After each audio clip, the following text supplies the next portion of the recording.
এখানে দুইটা কালারে আপনারা এই স্মার্ট ওয়াচটা পাবেন। এই যে দেখেন, একটা হচ্ছে ব্ল্যাক কালার আর একটা হচ্ছে এই যে গ্রে কালার অথবা সিলভার কালার বলা হয় আর কি যেটারে। তো আমি সিলভার কালার যে ইউনিটটা আছে, ইউনিটটা আমি একটু খুলে আনবক্সিং করে আপনাদেরকে দেখাই।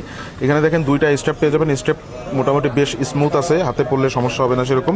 একটা ম্যাগনেটিক চার্জার দেওয়া আছে, বক্স কম্পোনেন্টের ভিতরে মোটামুটি এইগুলাই থাকতেছে, ঠিক আছে। আর স্মার্ট ওয়াচটা আমি যদি আপনাদেরকে দেখাই, দেখেন এর ক্রাউন বাটনটা কিন্তু ডিজিটাল ক্রাউন বাটনটা কিন্তু কাজ করে খুব সুন্দরভাবে। ডিসপ্লেটা দেখেন একদম বেজেললেস ডিসপ্লে, একদম বেজেললেস ডিসপ্লে। আচ্ছা, এটা আমি একটু মানে পরে হাতে পরে আপনাদেরকে দেখাই যে এই স্মার্ট ওয়াচটার ভিতরে কি কি থাকতেছে।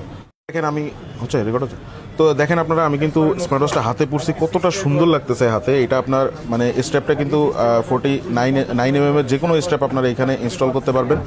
স্ট্র্যাপটা মানে খুবই সুন্দর লাগতেছে এই কালারটা। আর হচ্ছে এই ডান দিকে যে ক্রাউন বাটনটা দেওয়া আছে, তার নিচে আরেকটা বাটন দেওয়া আছে, এই দুইটা বাটনই আপনার কাজ করে। ক্রাউন বাটনটা দিয়ে কিন্তু আপনি দেখেন ওয়াচ ফেসগুলো চেঞ্জ করতে পারবেন।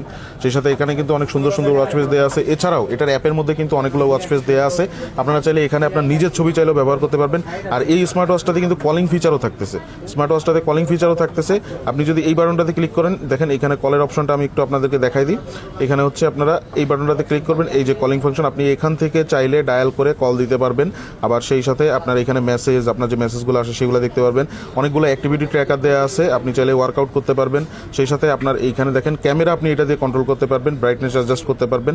ক্যামেরা কন্ট্রোল ছাড়াও এখানে ফ্ল্যাশ লাইটের সুবিধা থাকছে, ফ্ল্যাশ লাইটটা হচ্ছে পুরো ডিসপ্লেটা সাদা হয়ে যায়। আর হচ্ছে আপনার এখানে আদার্স যে ফাংশনগুলো, যেমন মনে করেন মনিটরিং এর যে ফাংশনগুলো, সেগুলোও কিন্তু আপনারা পেয়ে যাবেন। যেমন হার্ট রেট মনিটরিং, তারপরে এই যে স্লিপ মনিটরিং এখানে আছে, ব্লাড অক্সিজেন মনিটরিং, এগুলো পেয়ে যাবেন। ওয়ার্কআউটসের ভিতরে আপনারা ওয়াকিং, রানিং, সাইক্লিং এগুলো সমস্ত কিছু পেয়ে যাবেন। বাম থেকে ডান দিকে যদি সোয়াইপ করেন, রিসেন্ট যে ফাংশনগুলো ব্যবহার করছেন সেগুলো আপনি দেখতে পারবেন।